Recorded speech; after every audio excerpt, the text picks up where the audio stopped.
Hey guys, in this video, we're going to go over 10 pro Riven tips that will help you carry harder and turn you into a pentakill machine. Let's get into it. Number 1, gain control in your lane by starting your Q. If you're trying to push the wave or deny minions, it can help to get lane control. A way you can do this is by queuing away from the wave, and this has a couple of advantages. The first is that your Q starts its overall cooldown when you use the first cast, so by using it away from your target, it gives you 4 seconds to cast the second time, which will put the overall ability on cooldown. The second advantage is that your opponent has to be scared for the next 8 seconds because your third Q can basically be cast at any moment. Riven is the queen of mobility and quick damage, so by starting your longest ability, you are threatening a burst of damage. Doing this can allow you to farm for free, make your opponent play reactively, and give you the opportunity to go in and do some damage if they overextend. If your opponent is in lethal, you can go for an all-in because after you use your third Q, it'll be off cooldown within a couple of seconds for another 3 casts, which will help you crush in an extended fight. If you just want to jump in for some quick damage, you can use your second Q cast, auto, W, auto, third Q, then E back to safety. This chains your CC and allows you to output as much damage as possible while also keeping you healthy. Once you do this even once, your opponent has to respect your short Q cooldown, so make sure that whenever you use your first Q, you wait the maximum of 4 seconds for your second and third cast so that it basically is always off cooldown. The second tip is to never insta-start Q at level 1. A lot of inexperienced players will level up Q as their first ability before they even leave the fountain, and this is a huge mistake that can potentially lose you the lane, and I'm not exaggerating about that. The reason why this is so crucial is that there are some matchups where you have to start E. Matchups like Malphite and Gangplank are pretty easy, but you have to stay healthy at levels 1 and 2. If you wait to evaluate the matchup and don't insta-start Q, then you can level up E, which will allow you to soak up poke damage from these champions because it costs 0 mana and has a cooldown of 10 seconds. The third tip is to not randomly all in. One of the reasons why high elo Riven mains are so good is because they exploit Riven's great burst in CC. This turns into a lot of small skirmishes that puts your opponents in lethal, where you can all in or dive if you can. One quick combo that will help you do this is using your third Q into an auto W. After this, you can E away and disengage, which will help you win the war of attrition, or if they re-engage and try to all in you, you can patiently wait for your Q to come back off cooldown and easily kill them with your ultimate. This is one of many short Riven combos that you can use, but the pros that consistently get top 10 in solo queue use this strategy to win into all kinds of different matchups. Their mechanics are obviously insane, and they do use her broken ultimate to get kills, but they set themselves up for easy kills by adding together a lot of small wins in the form of burst trades. A quick warning for when you play aggressive like this is that the pros are really good at tracking the jungler for about the first 5 minutes, depending on where the jungler started. They can also look at CS counting and try good old-fashioned guessing, which helps them know where the jungler is going to be for pretty much their first 6 levels. So before you look for a quick trade using your third Q and your E, check your map and make sure you aren't getting ganked and that the jungler isn't anywhere near the top lane. The reason for this caution is that when you play aggressively, you are using all of your movement abilities that could get you out of a gank, so make sure that you stay in control of the game by playing aggressive only when it's helpful for you, not for the enemy team. Tip number 4. There are some abilities that do more damage the farther you are away from your opponent. Key examples of this are Darius Q and Camille W. Both of these champions are very strong in the meta and are also played a lot, so you'll probably end up using this tip more than you think. Darius's main damage in most matchups comes from his Q, and Camille's W just helps her out sustain Riven, so it's important to play around these big cooldowns. Most inexperienced players would try and run away from these abilities or use Riven's E to shield the damage while trying to get away. Now this can work in some scenarios, but you should also consider engaging with your Q or your E when these champions start to charge up these abilities. Darius Q takes 0.75 seconds to do damage, and Camille W takes 1.1 seconds. When they charge up these abilities, they lock themselves into an animation that you can punish. Quickly dash into them with an EQ combo and start an all-in. You'll have all of your damage abilities while you've nullified their main one. The 5th advanced tip is sort of basic, but I see a lot of low elo Rivens not doing it, and that's Riven's fast combo. The Riven fast combo is nothing crazy, it's just a sequence of animation cancels added together which allow you to output as much damage as possible in the shortest period of time. For whatever reason, if you Q, click away, auto, and repeat this for all 3 casts of your Q,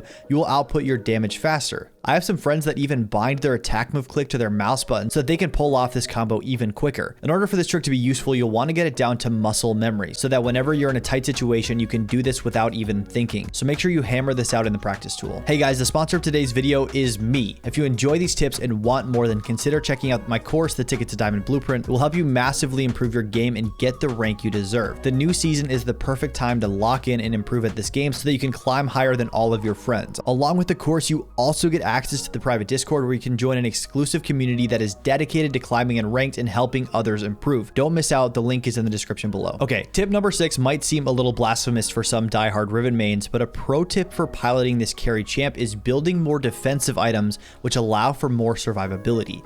A huge mistake low elo players make is thinking that on this carry champion, they need to stack hard AD items in order to carry their team. This could include building full lethality, full crit, or only offensive AD item. But what happens when you do this is that you turn a bruiser into an extremely squishy champion. And there are two main downsides when you do this. The first is that if you fall behind at all, you will be blown up. Even if you fall behind against a tank Malphite, he will dominate you in 1v1s later in the game because you don't have the damage to get through his armor and you don't have the defensive stats to fight against his base damage. This also counts for fed mid laners and fed ADCs. If you hop into a team fight as a full damage Riven, you can be blown up very quickly for even the most minor positioning error. The second downside is that even if you are absolutely dominating the other team, you risk throwing your lead and giving over a lot of gold with your bounty. With objective bounties and regular bounties, Riot is basically begging teams to come back in this game because they made it so easy to do. Building defensive boots is very important, like steel caps or mercs if you're against heavy AD or hard CC, but also getting a third item like GA, Sterix Cage, or some other defensive item will help you survive longer in fights, which will allow you to dish out more damage and survive long enough to use multiple cooldowns. Number 7 is poking under tower.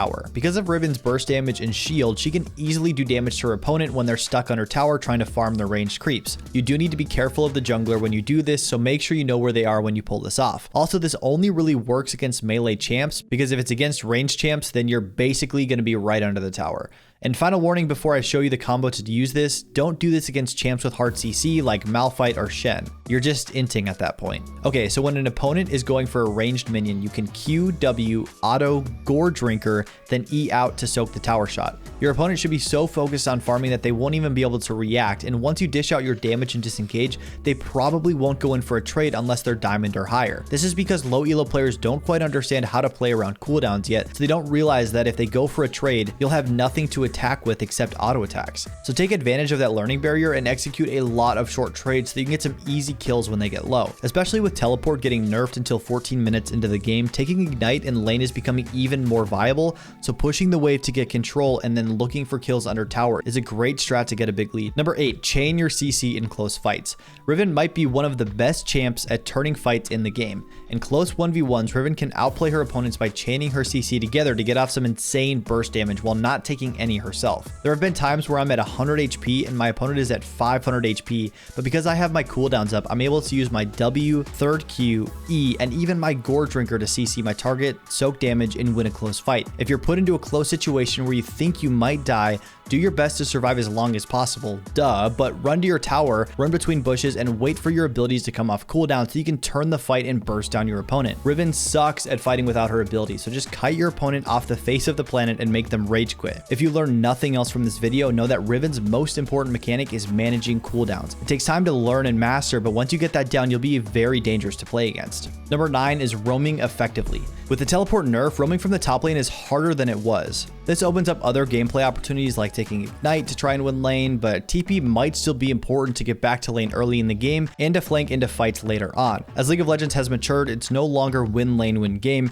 it's the team that plays better together wins. Well, in most cases. So if you choose to take ignite, you need to be very intentional about grouping with your team around dragon and baron fights. You also need to consider roaming with your jungler for an invade or to challenge the scuttle crab. Playing proactively like this will help you mount a massive lead against the other team. With all of Riven's mobility and CC, she is one of the best champions in the game at chasing down opponents and setting up ganks, so make sure you call your jungler up. But don't be annoying, obviously, but join your team for skirmishes and full-on fights to really utilize this champ to her fullest extent. Riven isn't the strongest split pusher in the game, so you don't have to live your whole life in a side lane like I promote with other champs like Jax and Fiora. What you can do is push out a side lane and then recall 30 to 40 seconds before an objective spawns so that you can join your team there. Being late or missing the objective altogether can easily lose you the game. Unfortunately, you won't be able to TP in for the first dragon anymore, so look to get a lead in the top lane and then use that lead to help your team at the second and third dragon fights. Moral of the story, don't just sit in your lane like a loser unless you think split pushing and soaking XP is the only way that you can win the game. Join your team and look for picks and skirmishes. Tip number 10 is a little odd, but it's playing Riven in the mid lane. Adrian Riven and Rank 1 General Sniper have recently been bringing Riven into the mid lane. The reason why they started doing this again is that everyone agrees it is hard to have a consistent and meaningful impact on the game if you are only farming in the top lane for the first 20 minutes. Now, don't get me wrong, you can 100% hard carry games from the top lane, but bringing a mobile carry into the mid lane can bring you closer to the action earlier than you otherwise would have joined. There are harder ranged matchups in the mid lane and you can easily get poked out, so this is by no means a blind pick recommendation, but if you are struggling to find impact in the top lane, you should consider bringing Riven into the mid lane, like some of the best Rivens in the world are doing. If you do this, make sure that you watch a lot of these players' VODs to understand how they are laning and itemizing into assassins and mages, because Riven's most popular builds are for her bruiser and tank matchups. Secondly, keep an eye on their wave management and roaming to understand how you should be playing each minute of the game depending on what is going on around you. If you want more in-depth guides on how to get better at League of Legends so you can get the rank you deserve, then check out my course, A Ticket to Diamond Blueprint. The link to that is in the description below. Also, make sure to check out the video in the top left to learn how to climb to Diamond in 30 days. That one was a banger and it'll help you get your dream rank with math. Thanks for watching.